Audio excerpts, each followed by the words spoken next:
Ini, setahu saya ya, kalau baptisannya itu masih percaya Allah Tritunggal yang sesuai. Kalau kamu dari Protestan masuk ke Katolik masih bisa diterima hanya di Krisma. Tapi kalau ke Katolik ke Protestan saya kurang tahu, karena saya nggak tahu gerejamu apa. Tapi kalau kita lihat dari gereja tradisional, mereka ada kok baptisan bayi.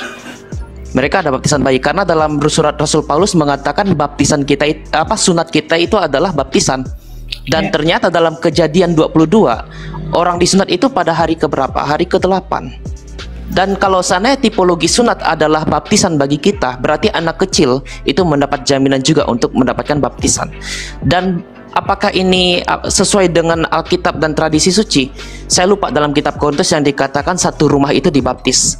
Tapi kalau kita lihat dalam tradisi suci, Hippolytus, generasi dari ketiga Rasul Yohanes, menceritakan bahwa bayi pun dibaptis. Berarti baptis itu nggak bermasalah untuk bayi. Dan bagaimana dengan imannya? Imannya melalui orang tua.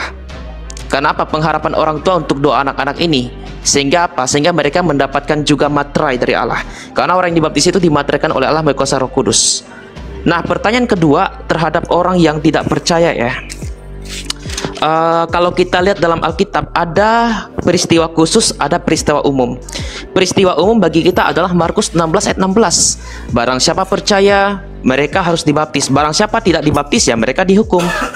Tapi bagi kita orang percaya, tapi bagi mereka yang mungkin ya, mungkin sejak kecil belum dibaptis atau sudah besar belum dibaptis, tapi udah beriman kepada Kristus, ingatlah dengan peristiwa gestas ya, kalau saya nggak salah namanya gestas. Itu dalam tradisi suci, tapi kalau dalam Alkitab tidak dijelaskan siapa namanya. Sebentar, saya cari dalam Injil Lukas terhadap seseorang yang disalibkan bersama Kristus. Bentar ya. Yesus disalibkan. Lukas 22. Ini juga tidak engkau takut. Nah ini Lukas 23 ayat 42 sampai 43. Lalu ia berkata, Yesus, ingatlah kan aku apabila engkau datang sebagai raja. Ayat 43. Kata Yesus kepadanya, aku berkata kepadamu, sesungguhnya hari ini juga engkau akan ada bersama-sama dengan aku di dalam Firdaus. Pertanyaan saya sama Mbak Chen, ayat ini apakah orang yang disalibkan bersama Kristus itu sudah dibaptis atau belum? Yang disalibkan bersama Kristus itu apakah sudah dibaptis atau belum? Silakan Mbak Chen. Gimana Kak? Kurang jelas kedengaran. Oke, saya bacakan lagi ini dalam Lukas 23 42 sampai dan 43. Lalu ia berkata, Yesus, ingatlah akan aku apabila engkau datang sebagai raja. Ayat 43. Kata Yesus kepadanya, aku berkata kepadamu, sesungguhnya hari ini juga engkau akan ada bersama-sama dengan aku di dalam Firdaus. Pertanyaan saya, orang yang disalibkan bersama Kristus, yang dijanjikan Yesus akan masuk dalam Firdaus, apakah sudah dibaptis atau belum? Orang jahat ini loh, maksud saya. Sudah dibaptis atau belum? Belum Kak. Oke, belum. Berarti jalur orang yang disalibkan bersama Kristus adalah jalur khusus. Orang-orang yang mungkin beriman kepada Kristus tapi mati belum dibaptis, mereka mendapatkan jalur khusus. Ini sama seperti orang ada ya, di kalangan mereka yang anti baptis. Mereka mengatakan percaya kepada Kristus masih bisa diselamatkan tanpa baptisan. Mereka lupa Markus 16 ayat 16. Tapi kalau kita lihat ya, ini sebagai figurit, kita sebagai contoh ya. Ketika ada orang lagi jalan nih, jalannya itu bolong, rusak, ada jalur khusus untuk supaya bisa menyeberangi lewat jalan yang agak sedikit lambat ya, tapi jalan ini jalan khusus supaya tidak supaya motor kita aman gitu, nggak kena jalan yang rusak. Apakah kalau seandainya jalan itu sudah bagus, kita masih menggunakan jalur khusus tadi atau menggunakan jalur umum? Iya, jalur umum. Karena apa? Ya kita kan sudah dibaiki itu jalan. Nah, gambaran seperti itu juga ketika kita yang sudah percaya kepada Kristus dan belum mati, tetapi kita diberi kesempatan untuk belajar, kita ada katekisasi, kita beriman untuk mengenal Kristus, sosok Kristus dalam diri kita. Maka kita mempersiapkan diri untuk dibaptis. Jadi jangan samakan antara jalur khusus dan jalur umum. Bagi mereka yang mati tetapi belum mendapatkan kesempatan baptisan, tapi imannya sudah kepada Kristus secara totalitas, ya mereka masih ada jaminan masuk ke Firdaus seperti itu. Silakan Pak Irben atau Mas Elia. Ya lanjut Pak Irben, aku lagi makan. Jadi baptisan itu kan artinya kan kita dimeteraikan untuk bersatu dengan Kristus dalam kematian, dalam kebangkitan, dan dalam kemuliaannya.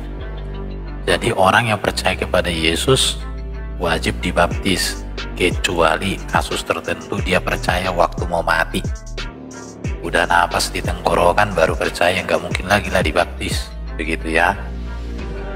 Masalah baptisan itu, kenapa ada anak kecil? Kemarin itu pernah ada menjelaskan contoh Petrus pernah membaptis di penjara. Tapi di penjara itu tidak ada air, hanya ada di situ air menetes-menetes karena penjara bawah tanah. Bagaimana mungkin di situ dibaptis menggunakan diselam?